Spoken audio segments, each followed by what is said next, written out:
Hi. Some of the topics I cover here are things a lot of people are going to be upset about.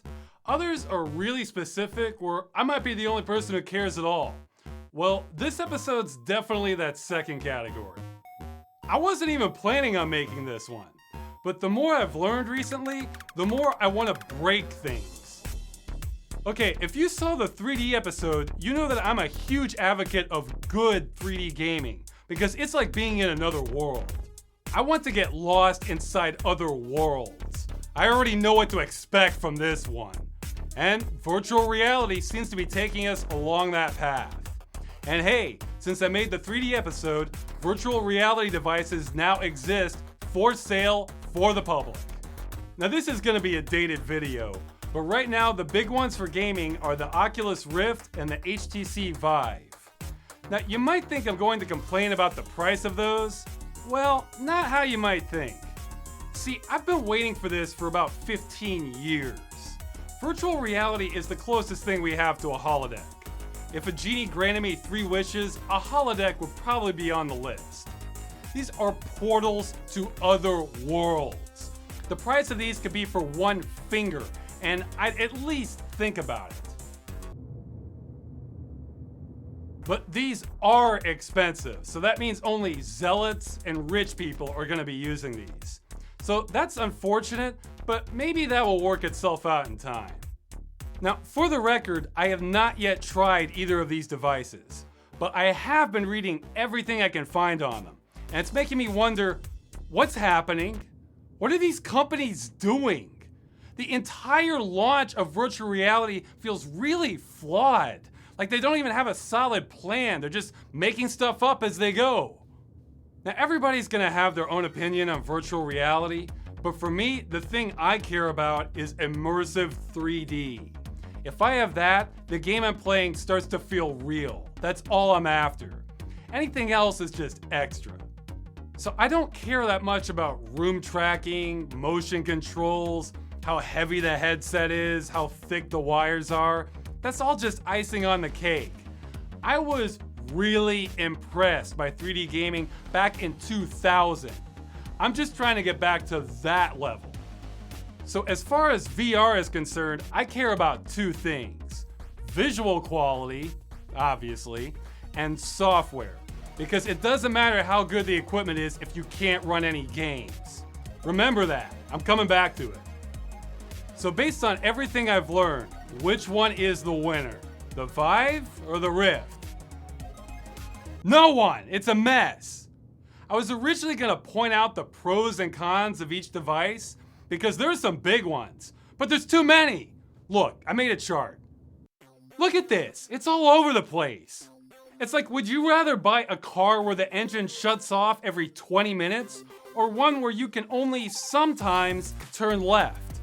What really surprised me is in some ways, the Rift is a downgrade from the developer kit that came before it. Look at this quote. This reviewer is saying the God rays from the Rift are so bad, he's not even sure he can keep using it.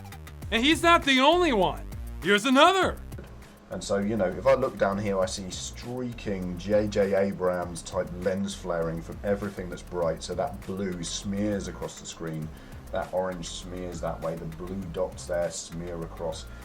The God rays on the Rift are terrible. They're so bad, I actually seriously considered returning it. I've seen a lot of people online saying these God rays are awful, though some are saying they're not that big a deal. I read somewhere that blue-eyed people suffer from God ray effect more. Shit. Now, you might think that makes the Vive the winner, but no, that has problems too. Now, maybe these are small things, or maybe they're a big deal. Who knows? Pay a lot of money to find out. You know how some products can be expensive, but they're from an established brand known for high quality manufacturing? So they can be pricey, but they can also be a good long-term investment. Well, right now, my perception of the Vive and the Rift is that they're somewhere in between a quality product and an illegal Chinese counterfeit that's going to fall apart after 3 days. So not bad, but not great. that's really not what I want to hear for something that could cost $800 before tax and maybe shipping, I don't know. These things cost so much already, why not just charge an extra $200 and do it right, huh? Or have that as an option, the good version. This whole launch feels rushed. Both companies have had problems with supplies. Oculus doesn't have motion controllers yet, and while it's not a big deal to me, it's super important to them. HTC has had quality control issues. I think what happened is even though they had years, John Carmack, and $2 billion, Oculus still wasn't ready. But HTC wanted to be the first out the door, so they rushed things. So then Oculus had to rush things. Although I think it's safe to assume this wasn't Valve's fault. Valve is partnered with HTC on the Vive, but something tells me Valve wasn't the company rushing things out the door. I just have this image in my head of them taking their time. I don't have any proof of this, but I think that's one culprit we can rule out. So after waiting for years, I am not impressed with how this launch is being handled. You know that saying about putting your best foot forward? Well, this is sort of like if you tripped while walking out the door, then took 4 or 5 steps trying to recover and not hit the pavement. But let's talk about the software. That's the real reason I made this video. I've been seeing some huge problems with it, and nobody's saying anything about what I'm seeing. Okay, let's get the obvious out of the way. Oculus is taking a walled garden approach and trying to prevent people with other VR devices from using their store. So they're trying to have exclusive games within VR-only games. That means they're trying to have exclusives within exclusives. Oculus already said they're not making money on the hardware, so that must mean they're making money on the software. So why are they trying to prevent people from buying the software? Okay, that's just a really terrible idea for the entire ecosystem, especially for a technology trying to get off the ground. Not much else I need to say on that. Moving on. Now, when I made the video on 3D, I had not yet tried virtual reality. But thanks to a fan donation, I now have the original Developer Kit 1 for the Oculus Rift. And I have seen the Developer Kit 2 in action at a novelty theater for $5. Now that theater lied and said their movies were 7-dimensional, but let's not worry about that. That's what mathematicians are for. Point is, I've now tried 2 different VR devices, so I have more of a clue of what I'm talking about. So my first impression of virtual reality is that it's awesome, but I have 2 big problems with it. The first is, oh my God, does it make me motion sick. I want to say about 80 to 90% of the games and demos I tried made me sick. Now, I may be a worst case scenario, but that's not good. If I'm standing still and just looking around by myself, then I'm fine. If I'm moving forward in a completely straight line, I'm usually okay. But if the camera turns at all or starts floating around, no. Welcome to Helltown. Oh, my head's getting a little, okay, wait, we're done. My head's getting woozy just moving around. Oh no, is it? Jesus Christ. Oh God, okay, no, we're not doing this one. Oh jeez. Oh God. Jesus, the emotion. Oh no, okay, no, that's it. Not this one.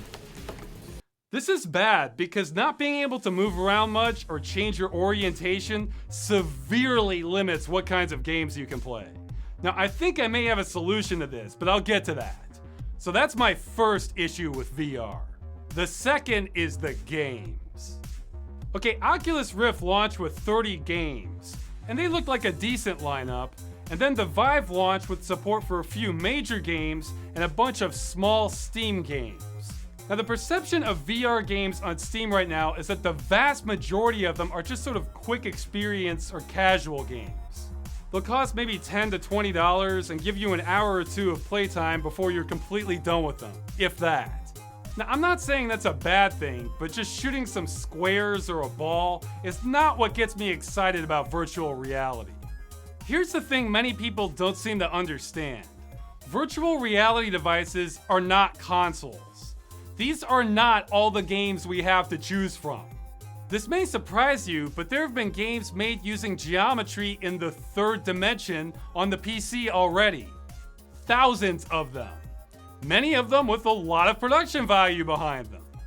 Look, I think VR adoption is going to be kind of slow, and not just because of the price, though that is a big part of it. You're asking players to strap something to their face, people like me are getting motion sick, and developers are going to have to target a much smaller market. There's just a lot of obstacles. I'm not expecting lots of good, deep VR games overnight. It's going to take time. But while we're waiting, how about getting existing titles working in VR, or else really good 3D? I still stand by my opinion that playing a game in good 3D is a transformative experience. It's almost like having a new game. Okay, now stay with me here, because this is all going to come together in a giant ball of frustration. Now, the good news is some third-party companies are attempting to do this. Make existing games compatible with VR. Best I can tell, there are 3 main players at the moment. Tridev makes a stereoscopic driver to convert 3D games into real 3D, but it's almost like they go out of their way not to support VR. People have to hack it to get it working. Not a great sign. VorpX supports many titles for a price, and Vire.io supports several for free. The problem with all of these is terrible documentation. Which games are compatible besides the official ones listed?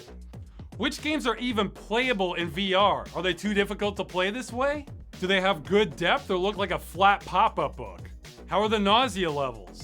Will these drivers fight with each other? If I want to play a game one supports but the other doesn't, do I need to uninstall the first driver, reboot the system, install the second driver, then I can play the game? That sounds fun. Will they get you banned in multiplayer because the game thinks you're hacking? This is information we need in order to have a good experience.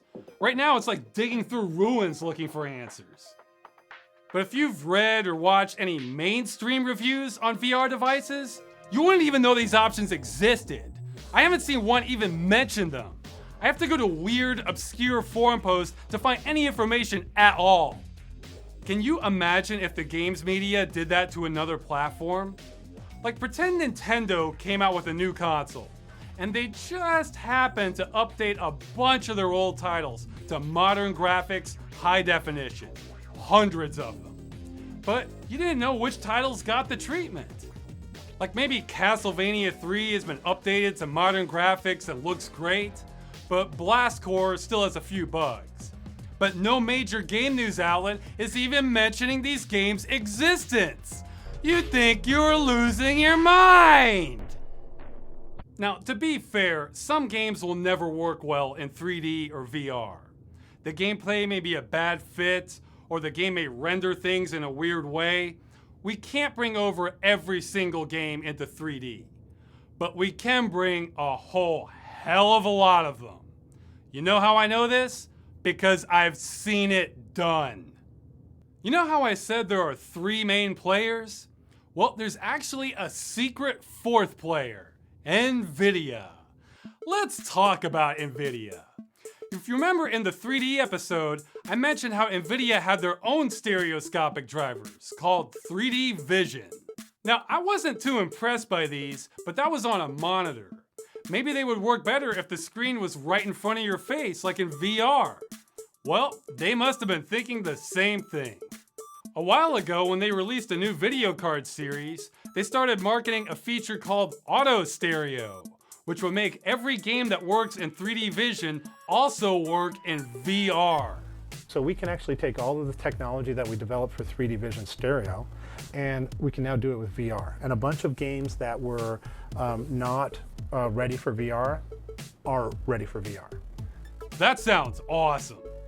Now, they were going to map the mouse controls to the head tracking, which I think is a bad idea because nobody wants to play a game like this. But making every 3D Vision game work in VR? Hell yes! NVidia claims to support 600 3D Vision games. Now that number alone is currently more than every Oculus or Steam VR game combined. But I can tell you for a fact they're lowballing that number. I've seen the software work on many obscure titles not officially supported. I would not be surprised if the real number is in the thousands. So that announcement was back in 2014. So where are we now? Well, for almost 2 years since NVIDIA hyped that up as a selling point of their video cards, they have been completely silent. Shh, quiet.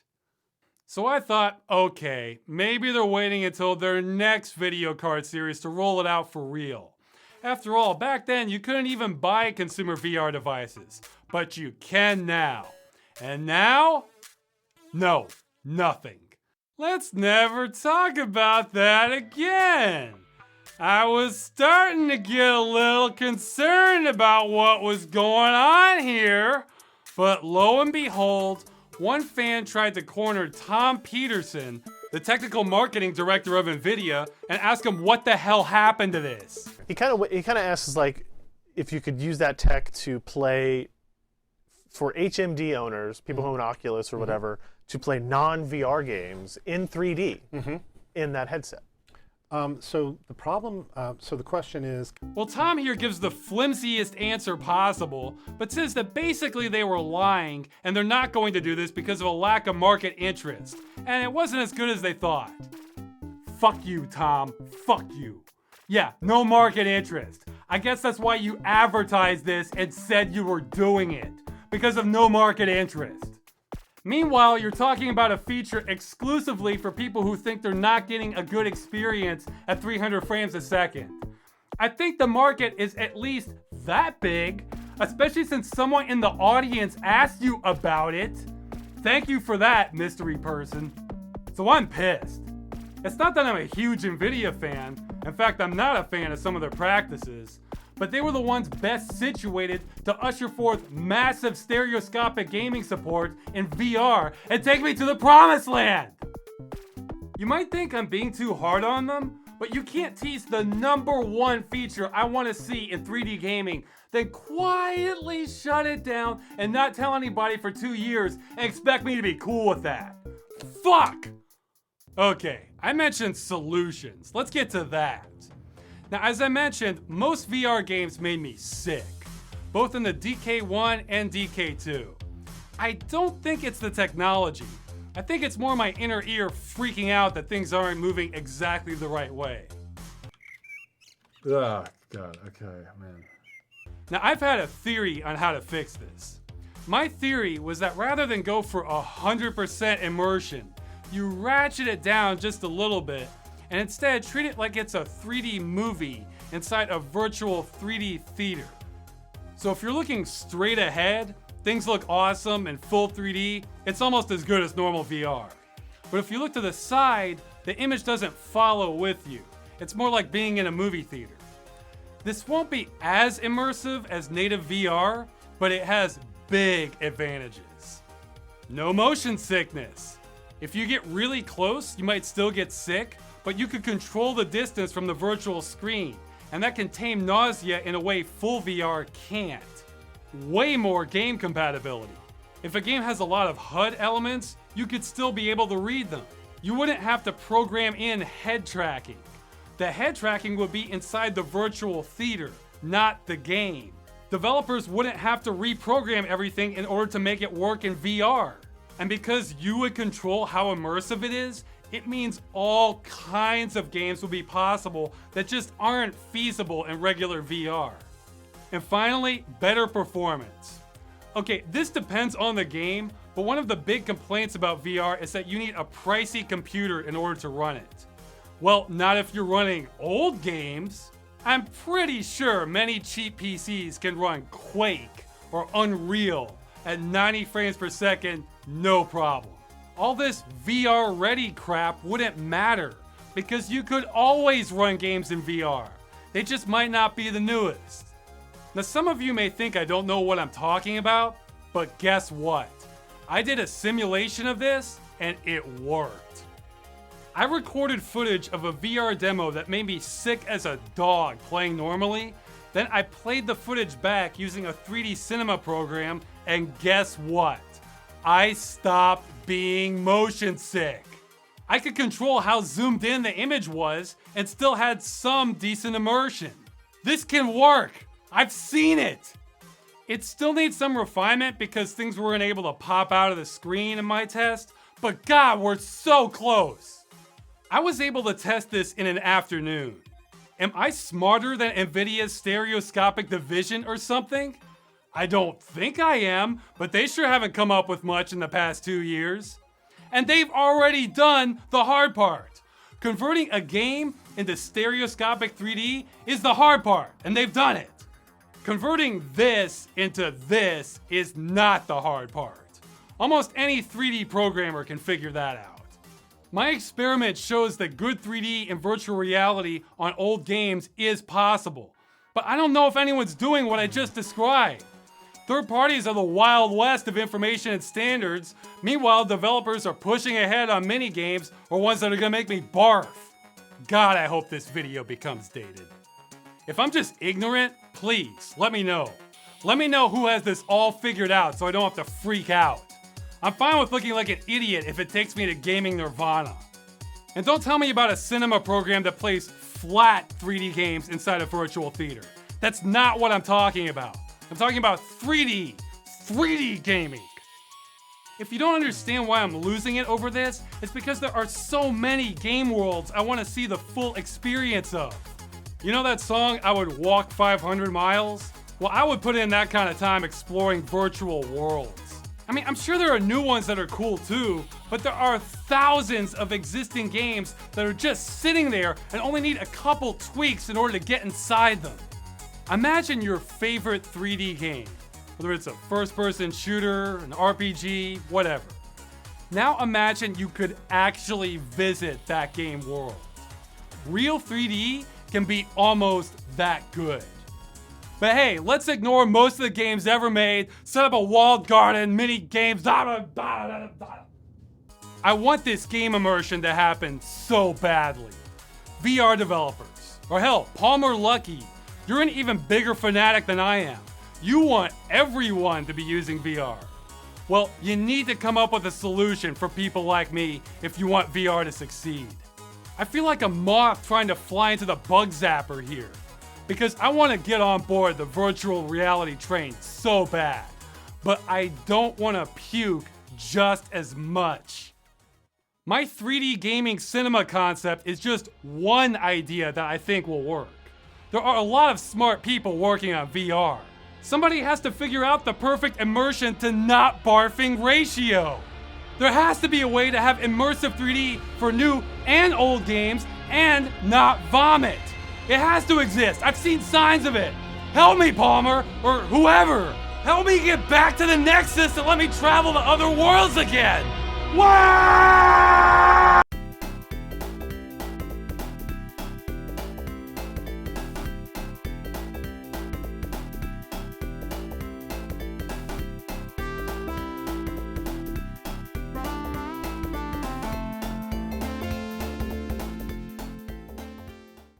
You know, with all these old games, it's like in Romeo and Juliet.